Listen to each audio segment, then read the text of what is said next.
ஆண்டவராகிய இயேசு கிறிஸ்துவின் நாமத்தில் அன்பின் வாழ்த்துக்கள். அன்பானவர்கள், எப்படி இருக்கீங்க? நல்லா இருப்பீங்கன்னு நம்புறேன். நல்லா இருக்கணும். நன்றாக இருப்பதற்காகவே இந்த வார்த்தைகள் பேசப்படுகிறது.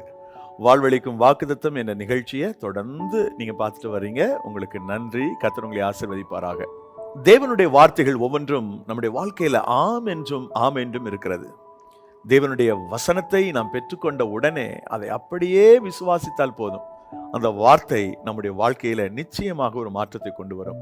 அந்த விசுவாசம் நாம் அந்த வாக்குத்தத்தத்தை பெற்றுக்கொள்வதற்கு என்ன செய்ய வேண்டும் என்ற விடயத்துக்கு நேராக நம்மை நடத்தும்.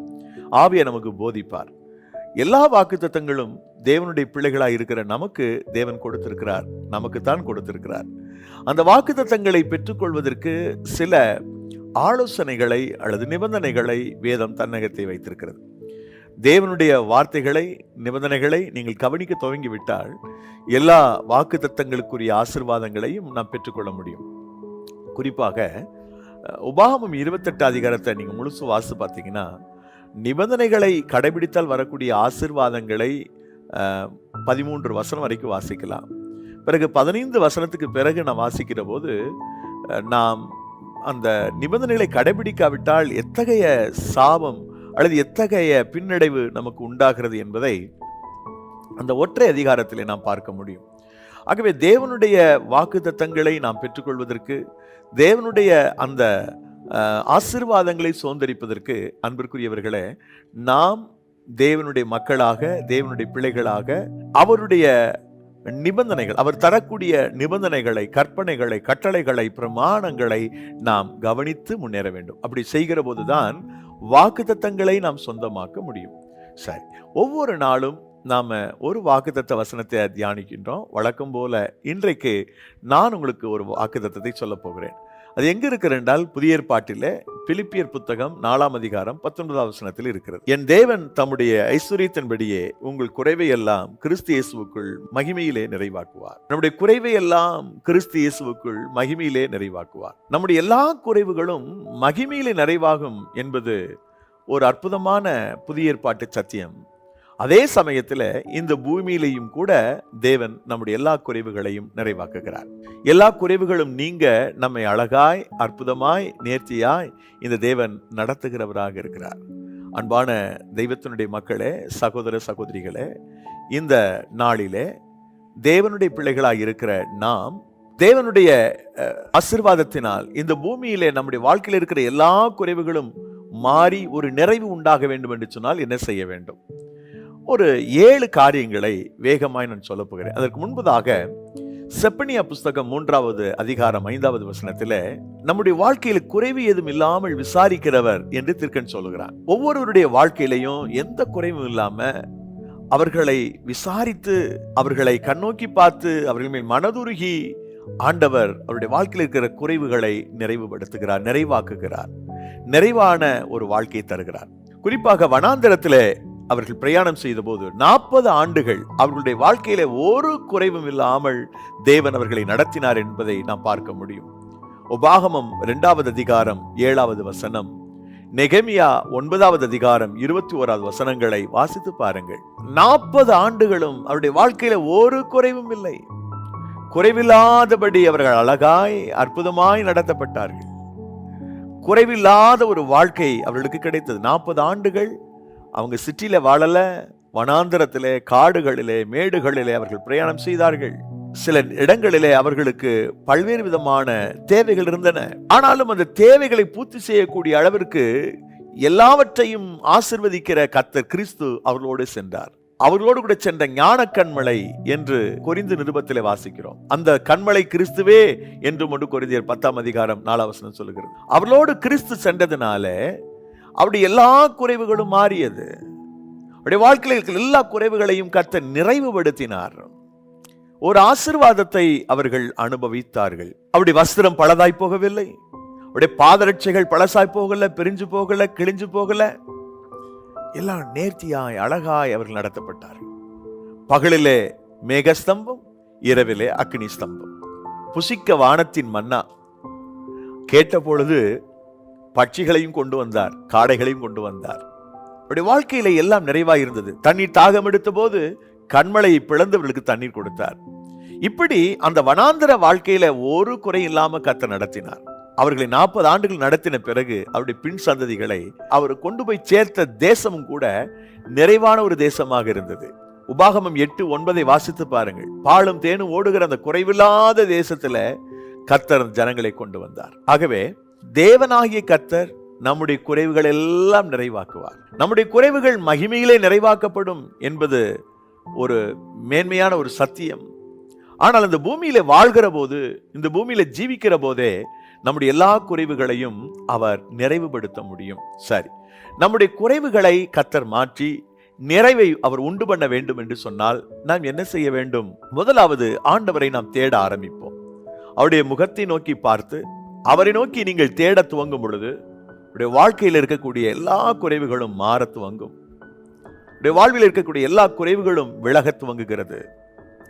நீங்கள் ஆசீர்வதிக்கப்படும்படி, நீங்கள் நிறைவடையும்படி தேவனாகிய கர்த்தர் உங்களுக்கு உதவி செய்வார். சகல ஆசீர்வாதங்களும் சகல மேன்மையும் உங்களுக்கு உண்டாகும். எப்பொழுது? எப்படி? முதலாவது நீங்கள் தேவனை தேடும் பொழுது. இந்த உலகத்தில நமக்கு குறைவுகள் வரத்தான் செய்கின்றன. பல்வேறு தேவைகளுக்கு நடுவிலே நாம் வாழ்கிறோம். ஆனால் அன்பு சகோதர சகோதரிகளே, நம்முடைய வாழ்க்கையில் நிறைவை அடைவதற்கு, நிறைவை பெற்றுக்கொள்வதற்கு நாம் செய்ய வேண்டிய காரியம் என்ன? தேவனை தேடுவது. சங்கீதக்காரனாகிய தாவீது சங்கீதம் 34:10 இப்படி சொல்லுகிறான், சிங்கக்குட்டிகள் தாழ்ச்சி அடைந்து பட்னியாய் இருக்கும், கர்த்தரை தேடுவதற்கோ ஒரு நன்மையும் குறைவுபடாது. இந்த குறைவு மாறுவதற்கு, ஒரு நிறைவு உண்டாவதற்கு தேவனை நாம் தேடி அவருடைய சமூகத்தில் நம்மை அர்ப்பணிப்போம். அவருடைய முகத்தை நோக்கி நீங்கள் பார்த்து விட்டால், அவரை நீங்கள் தேட துவங்கி விட்டால் உங்களுடைய வாழ்க்கையில எல்லா குறைவுகளும் மாறும். ஒரு இளைய குமாரன் தகப்பனிடத்துல தன்னுடைய ஆஸ்தியை பிரித்து கேட்டு வாங்கி தொலைதூர தேசத்திற்கு போனான். அங்கே அவன் பாவமான பல பாதைகளில் பணங்களை செலவு செய்தான். அந்தோ பரிதாபம், அவனோடு இருந்த நண்பர்கள் எல்லாம் அவனை விட்டு ஓடி போய் விட்டார்கள். அப்பொழுது ஒரு குடியானவனுடைய வீட்டிலே போய் வேலைக்கு சேர்கிறான். அங்கே பன்றிக்கு போடக்கூடிய அந்த உணவு கூட அவனுக்கு கிடைக்கவில்லை என்று வேதம் சொல்கிறது. அப்பொழுது சகலமும் குறைவுபட்டதாம், எல்லாம் குறைவுபட்டது. இந்த குறைவு நீங்குவதற்கு அவன் செய்த காரியம்தான் அற்புதமானது. அதைத்தான் நாம் செய்ய வேண்டும். நம்மிலே யாரும் புனிதர்கள் அல்ல. நம்முடைய வாழ்க்கையில நிறைய குறைவுகள் இருக்கின்றன. நாம் நிறைவடைவதற்கான வழிமுறை என்ன? உங்க வாழ்க்கையில ஒருவேளை நீங்கள் குறைஞ்சு போயிருக்கலாம். முன்னாடிலாம் நல்லா இருந்தேன் பிரதர், ஒரு குறையும் இல்லை, எனக்கு நல்ல பணம் இருந்துச்சு, நல்ல வசதி இருந்துச்சு. ஆனா இப்போ நான் எல்லாத்துலயும் குறைஞ்சு போயிட்டேன், இப்போ நான் எல்லாத்துலயும் பின்தங்கி போயிருக்கிறேன், என் வாழ்க்கையில ஒரு நிறைவு இல்லாம போயிடுச்சு என்று சொல்லக்கூடியவர்களாக இருக்கிற நாம் இந்த இளைய குமாரனை கவனிச்சு பார்க்கணும். சகலமும் குறைவுபட்ட உடனே, எல்லாம் குறைவுபட்ட உடனே அவன் தகப்பனிடத்தில் போக தீர்மானித்தான். நான் ஒன்று செய்வேன், என் தகப்பனை தேடி போவேன். என் தகப்பனுடைய வீட்டில் ஏராளமான வேலைக்காரர்கள் இருக்கிறார்கள். அவர்களுக்கு பூர்த்தியான சாப்பாட்டை, உணவை என் தகப்பன் கொடுக்கிறார்.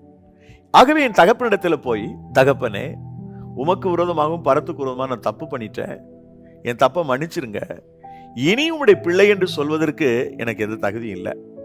ஆகவே உம்முடைய பிள்ளை என்னை ஏற்றுக்க வேண்டாம், உம்முடைய வேலைக்காரில் ஒருவனாக என்னை ஏற்றுக்கொள்ளும் என்று கேட்பேன். அவன் மனம் பொருந்தி மனம் திருந்தி தகப்பனிடத்தில் போய் விழுந்து விட வேண்டும் என்று புறப்பட்டு போகிறான். பிரியமானவர்களே, குறைவு எப்ப நீங்கும்? நாம் ஆண்டவரை தேடும் போதுதான். இந்த ஓமானத்தை கவனிங்க. இந்த தகப்பனை தேட துவங்கின இந்த இளைய குமாரன், கெட்டு போன இளைய குமாரன், அவனுடைய வாழ்க்கையில் இருக்கிற குறைவுகள் மாறணுன்றதுக்காக தகப்பனை தேடுறான். தகப்பனை தேடி அவரை போய் சந்திக்கும் போது அவன் வாழ்க்கையே மாறுகிறது. லூக்கா நற்செய்தி நூல் 15:14 அவன் சகலமும் குறைவுபட தொடங்கினான் இருக்குது. ஆனா தகப்பனை தேடி போய் தகப்பனை பார்த்த பிறகு உள்ள சூழலை பாருங்களேன். 15 22, 23, 24, 25 வரைக்கும் வாசித்து பாத்தீங்கன்னா, அவன் யோசிச்சு கூட பார்க்கல. வேலைக்காரனை சேர்த்துக்கிட்டா போதும் தான் போனான். ஆனா தகப்பன் விடல. அவனுக்கு பாதரட்சை கொடுத்தான், மோதிரம் கொடுத்தான், புத்தாடைகளை கொடுத்தான், கொளுத்த கண்ட அடிச்சான், விழாக்கோளம் பூண்டதனுடைய வீடு. அவ்வளவு நிறைவு. ஒருவேளை சாப்பாட்டுக்கு கஷ்டப்பட்ட இந்த இளைய குமாரன் இப்பொழுது தகப்பனை தேடினதுனால, தகப்பன்ட்ட போய் ஒப்புரவானதுனால அவன் வாழ்க்கையே மாறிச்சு. ஒரு பெரிய நிறைவு உண்டானது. உங்க லைஃப்ல நீங்க ஆண்டவர்கிட்ட போயிருங்க. ஒண்ணு நீங்க இருக்கிற இடத்துக்கு ஆண்டவர் வரணும், இல்லைன்னு நீங்க ஆண்டவர்கிட்ட போகணும். 1 கொரிந்தியர் புஸ்தகம் 13 10 நிறைவானது வரும் பொழுது குறைவானவைகள் ஒளிந்து போகும் அப்படின்னு இருக்கு. நிறைவான தேவன் வருவாரானால், அல்லது நிறைவான தேவனிடத்தில் நீங்கள் செல்வீர்களே ஆனால், எல்லா குறைவுகளும் மாறிப்போம். நிச்சயமாக உங்க வாழ்க்கையில ஒரு பெரிய நிறைவை கர்த்தர் உண்டு பண்ண போறார். பிரதர், நீங்க சந்திச்ச குறைவுகள் இனி உங்களை தொடராது, நன்மையும் கிருபையும் தொடரும் என்று சங்கீதத்தில் வாசிக்கிறேன். ஏன்? கர்த்தரை மெய்ப்பரா கொண்டிருந்தா, ஆண்டவரை மெய்ப்பரா கொண்டிருந்தா இந்த நன்மையும் கிருபையும் தொடரும். அந்த நிறைவு என்னை நோக்கி வரும்.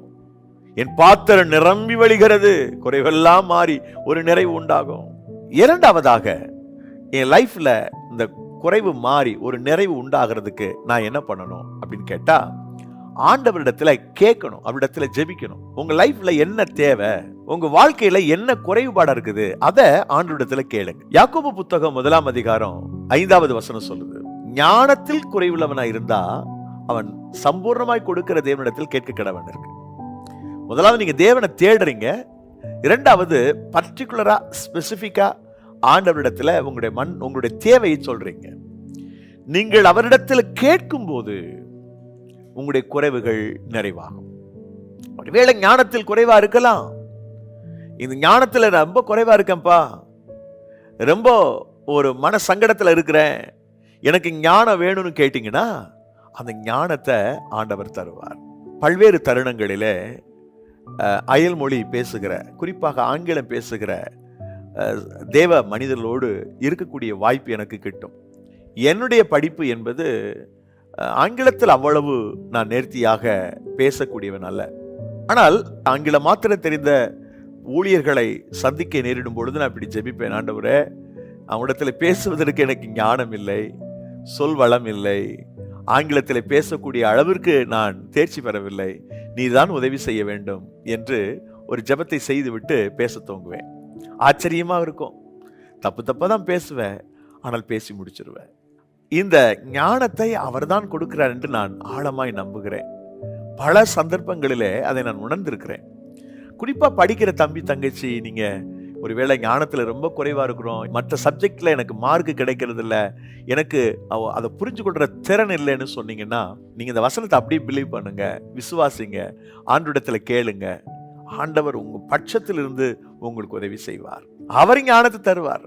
ஒரு முறை ஹாலந்து தேசத்துல நான் இருக்க வேண்டியிருந்தது. சில நாட்கள், 2-3 நாட்கள். ஒரு நண்பர், அவரிடத்துல நான் சொன்னேன், இங்க பாருங்க பிரதர், எனக்கு ஆங்கிலம் அவ்வளவு தெரியாது, அந்த அதை சொல்வதையும் ஆங்கிலத்தில் தப்பு தான் சொன்னேன், நான் பேசுவதை பொறுத்து கொள்ளுங்கள் என்று சொன்னேன். ஏனென்று அவ்வளவு கில்ட்டி கான்சியஸ் எனக்கு, நம்ம பேசுவது புரியுமோ புரியாதோ, ஆங்கிலத்தை தப்பா பேசுறோம். அந்த அருமையான ஹாலந்து தேசத்தை சேர்ந்த அந்த வெள்ளைக்காரர் சொன்னார், no you speak better than me என்று சொன்னார். அது எனக்கு ரொம்ப உற்சாகமா இருந்துச்சு. 3 நாட்கள் அவரிடத்துல நான் ஆங்கிலத்தில் பேசிக்கொண்டே இருந்தேன். தவறாக நான் பேசினாலும் கூட பேசுவதற்கு, அவரோடு தொடர்பு கொள்வதற்கு, அவருடைய காரியங்களை நான் கேட்பதற்கு, அல்லது என் விஷயத்தை அவர் புரிந்து கொள்வதற்கு அந்த நாட்கள் போதுமானதாக இருந்தது. அந்த பேசுகிற திறனும் போதுமானதாக இருந்தது. நான் அதை முடித்த பிறகு யோசித்தேன், எப்படி 3 நாள் அவரோடு இருந்தோம், எப்படி இவைகளெல்லாம் பகிர்ந்து கொண்டோம் என்று யோசிப்பேன். காரணம் ஆண்டவர் தான். அவர் நம்முடைய வாழ்க்கையில எது குறைஞ்சு போனாலும் அதை சரி செய்வதற்கு போதுமானவர் இருக்கிறார். குறிப்பா நான் அதை சொல்றது படிச்சுட்டு இருக்கிற வாலிப பிள்ளைகளுக்காக சொல்றேன். இந்த பாடம் வரல, அந்த பாடம் வரல, மேத்ஸ் வரல, சயின்ஸ் வரல, ஐயோ ஆங்கிலம் சுத்தமா எனக்கு வரல, கவலைப்படாதீங்க, கேளுங்க. பைபிள் சொல்லுது, நீ குறைவுள்ளவனா இருந்தா அவர்கிட்ட கேளு, அவர் உனக்கு பேசுவாருன்னு சொல்லி பைபிள் சொல்லுது. ஸோ நிச்சயமா ஆண்டவர் உங்களுக்கு அந்த விஸ்டம் தருவார், அந்த நாலேஜை தருவார். நீங்க கண்டிப்பா அச்சீவ் பண்ணுவீங்க. பாருங்க, கேட்கணும், நம்ம கேட்கறது இல்லை. அதே மாதிரி இயேசுவும் அவருடைய சீசர்களும் ஒரு கல்யாண வீட்டுக்கு அழைக்கப்பட்டிருந்தாங்க. இதுல பார்த்தீங்கன்னா 2 அதிகாரம் 3 வசனத்துல அவர்களுக்கு திராட்சரசம் இல்லை, குறைந்து போயிட்டது அப்படின்ற ஒரு செய்தியை ஆண்டவரிடத்துல சொல்றாங்க. ஆண்டவரிடத்துல போய் சொல்லும் போது என்ன நடந்துச்சு? அந்த குறைவு இயேசு கிறிஸ்துவால் நிறைவடைஞ்சது. முன்னாடி ருசி குறைஞ்சதை கொடுத்தாங்க, இப்போ இயேசு செய்த அற்புதத்தினால ருசி கூடிய திராட்சரசம் கிடைத்தது. 3ஆவதாக, நமக்கு ஒரு நிறைவு கிடைப்பதற்கு பொறுமை ரொம்ப அவசியப்படுது. யாக்கோபு 1 அதிகாரம் 4வது வசனம், நீங்கள் ஒன்றிலும் குறைவுள்ளவர்களாய் இராமல் பூரணராயும் நிறைவுள்ளவர்களாயும் இருக்கும்படி பொறுமையானது பூரண கிரியை செய்ய கடவுள். ஒரு நிறைவை பெறணும்னா பொறுமையா இருக்கணும், பொறுமையா இருக்கணும்.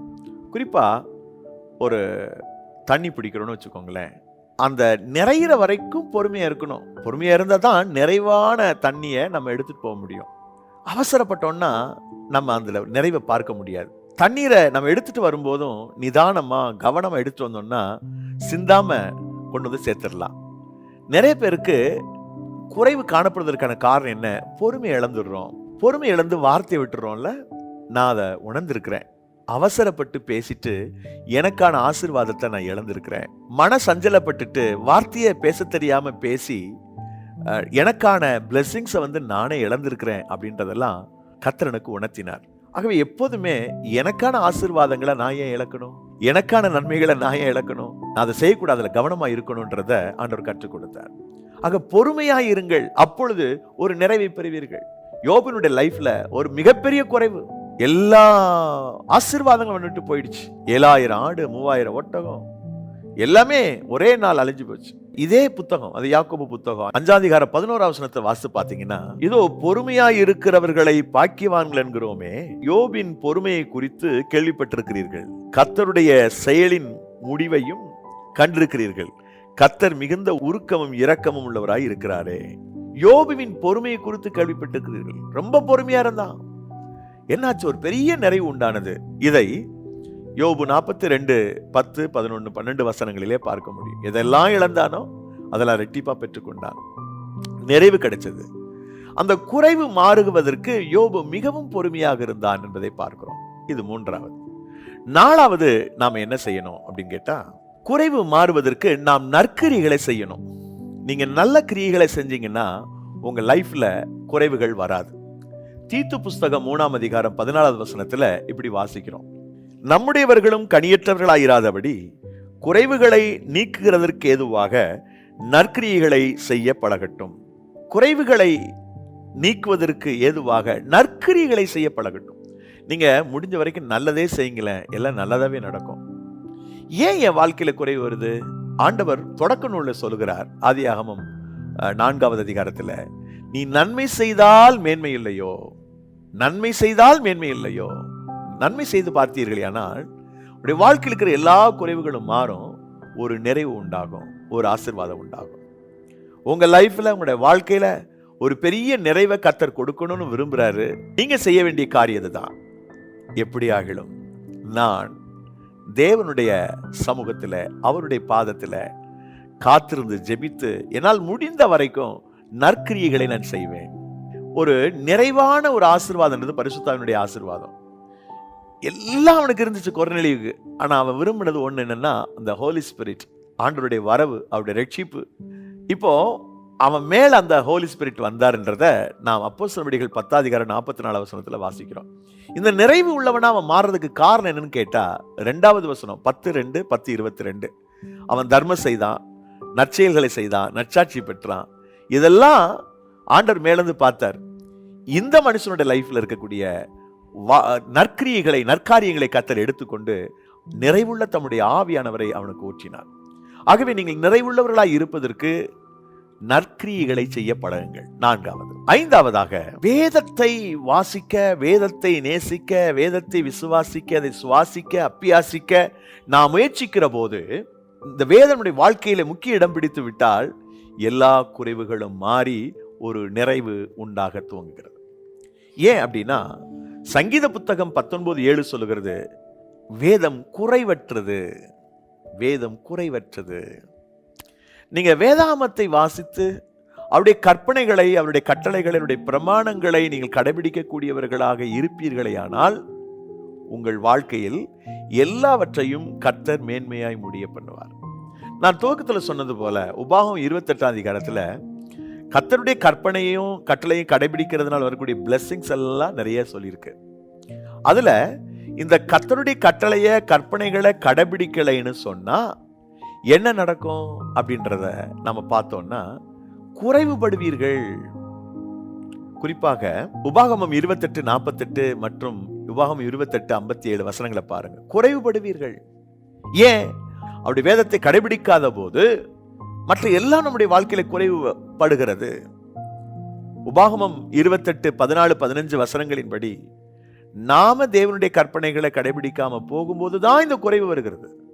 இப்ப நிறைவு உண்டாகணும்னு சொன்னா, நம்முடைய வாழ்க்கையில் எல்லா குறைவும் நீங்க நிறைவு உண்டாகணும், வேதத்திற்கு நீங்கள் முக்கியத்துவம் கொடுங்க. வேதம் நம்முடைய வாழ்க்கையில் மிக பெரும் ஆசீர்வாதத்தை நமக்கு கொடுக்கும். அன்பு தேவனுடைய பிள்ளைகளே, சகோதர சகோதரிகளே, உங்களுடைய வாழ்க்கையில ஒரு பெரிய நிறைவு வேணும்னா குறைவற்ற வேதத்தை நீங்கள் முக்கியப்படுத்தி கனப்படுத்தி அதை பின்பற்றுங்கள். அப்பொழுது ஒரு மேன்மை உண்டாகும், ஒரு நிறைவு உண்டாகும். ஆறாவதாக, தேவனுக்கு பயப்படுகிற பயம், கர்த்தருக்கு பயப்படுகிற பயம். சங்கீதம் 34:9 கர்த்தருடைய பரிசுத்தவான்களே அவருக்கு பயந்திருங்கள், அவருக்கு பயந்தவர்களுக்கு குறையில்லை என்று நாம் வாசிக்கிறோம். கர்த்தருடைய பரிசுத்தவான்களே அவருக்கு பயந்திருங்கள், அவருக்கு பயந்தவர்களுக்கு குறையில்லை அப்படின்னு வாசிக்கிறோம். நீங்க கர்த்தருக்கு பயந்து அவருக்கு அஞ்சி வாழ்வீர்களேயானால் உங்க வாழ்க்கையில் இருக்கிற எல்லா குறைவுகளும் மாறும். ஒரு பெரிய நிறைவை கர்த்தர் கொடுப்பார். எல்லா குறைவுகளையும் கர்த்தர் மாற்றுவார். ஆண்டவர் ஒரு நிறைவை உங்களுடைய வாழ்க்கையில தருவார். என் அன்பு தேவனுடைய பிள்ளைகளே, சகோதர சகோதரிகளே, ஒரு நிறைவு உங்களுடைய லைஃப்ல உண்டாகணும்னு சொன்னா அவருக்கு பயந்து வாழுங்க, அவருக்கு அஞ்சி வாழுங்க. பழைய ஏற்பாட்டுல யாத்ராம புஸ்தகத்துல மருத்துவச்சிகள் தேவனுக்கு பயந்ததுனால அவர்களுடைய வாழ்க்கையில ஒரு பெரிய நன்மை நடந்துச்சு. அவங்களை தலைக்கும்படி கர்த்தர் செய்தார், அவர்களுக்கு கர்த்தர் நன்மை செய்தார்னு வாசிக்கிறோம். தேவனுக்கு பயந்து வாழக்கூடிய நபர்களாக நீங்கள் இருப்பீர்களே ஆனால் உங்க வாழ்க்கையில ஒரு குறைவு இருக்காது, நிறைவா இருக்கும், எல்லாம் நிறைவா இருக்கும். கர்த்தருக்கு பயந்து வாழ்கிற ஒவ்வொரு பிள்ளைகளுடைய வாழ்க்கையை பாருங்கள். சங்கீதம் 128 சங்கீதத்துல அந்த நிறைவை பார்க்க முடியும். 31:19 சங்கீதத்தில் அந்த நிறைவை பார்க்க முடியும். பல்வேறு இடங்களில் 115 சங்கீதத்துல கர்த்தருக்கு பயப்படுகிற சிறியோரையும் பெரியோரையும் கர்த்தர் ஆசீர்வதிக்கிற 2 வசனம் சொல்லுது. ஒரு மிகப்பெரிய நிறைவு எங்க இருக்குன்னா தேவனுக்கு பயந்து வாழ்கிற வாழ்க்கையில் இருக்கிறது. கடைசியாக 7ஆவதாக, ஒரு குறைவு நீங்கணும்னு சொன்னா ஜெபம் மற்ற காரியங்கள் எல்லாம் ஓகே, நீங்க வேலை செஞ்சாதான் நிறைவு உண்டாகும். நம்ம வேலை செய்யலைன்னா அந்த குறைவு மாறாது. நாம் ஒர்க் பண்ணணும்ல, நம்ம செய்ய வேண்டிய வேலையை செய்யணும், கடினமாக உழைக்கணும். இப்போ நான் ஆண்டவருடைய ஊழியத்தை செய்கிறேன்னு சொன்னால் இந்த ஊழியத்தில் நான் இன்னும் பெரிய அளவுக்கு அந்த ஊழியத்தை செய்யணும், ஏசப்பாவுடைய நாமத்தை மையப்படுத்தணும்னா நான் ஒர்க் பண்ணிகிட்டே இருக்க வேண்டியிருக்கு. கடின உழைப்பை வெளிப்படுத்த வேண்டியிருக்கிறது. இரவு பகலாக வேதத்தை நான் தியானம் செய்ய வேண்டியிருக்கிறது. அதை ஆயத்தப்படுத்தி கொண்டு வர வேண்டியிருக்கு. பல்வேறு விதங்களில் நாங்கள் தேவனுடைய வார்த்தைகளை நாங்கள் கொடுத்து வருகிறோம். அன்பான தெய்வத்தினுடைய பிள்ளைகளே, இந்த நாளில் ஆண்டவர் உங்கள் வாழ்க்கையில் ஒரு பெரிய அற்புதத்தை செய்யணும்னு விரும்புகிறாரு, மாற்றத்தை செய்யணும் விரும்புகிறாரு. குறைவு மாறணும்னா நீங்கள் we have to work hardly, கடினமாக வேலை செய்யணும். 1 தெசலோனிக்கர் புஸ்தகம் 4வது அதிகாரம் 11-12 வசனங்களில் குறைவு நீங்கும்படி நீங்கள் வேலை செய்யுங்கன்றார் பவுல் அந்த சபைக்கு எழுதுறார். ஒரு உச்சக்கட்டமாக இன்னொரு வார்த்தை பயன்படுத்துகிறார், வேலை செய்ய மனதில்லாதவன் சாப்பிடாத இருக்கணும்னு சொல்கிறார். அதனால் வேலை செய்யும் போது நம்முடைய குறைவுகள் நிறைவாகிறது. தன் வேளையில் ஜாக்கிரதை இல்லவனை நீ கண்டாயானால் அவன் நீசருக்கும் பாகன் இல்லாமல் ராஜாக்களுக்கும் பாகன் இருப்பான் என்று நீதிமொழிகளில் ஞானி சாலமன் சொல்லுகிறார். அதனால வேலை செய்வோம். இப்படி 7 விஷயங்களை நீங்க ஃபாலோ பண்ணுங்க.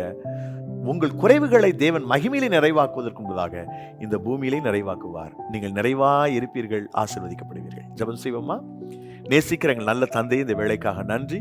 இந்த நாளிலும் இந்த வார்த்தைகளை கேட்டுக்கொண்டிருக்கிற பார்த்து கொண்டிருக்கிற பிள்ளைகள் ஒவ்வொருவரையும் கர்த்தர் ஆசீர்வதியும்.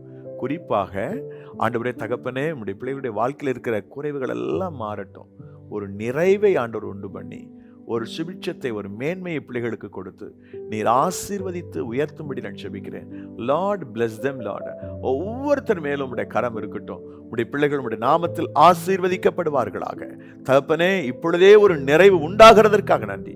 இயேசு கிறிஸ்துவின் நாமத்தில் ஜெபிக்கிறோம் நல்ல பிதாவே, ஆமென்.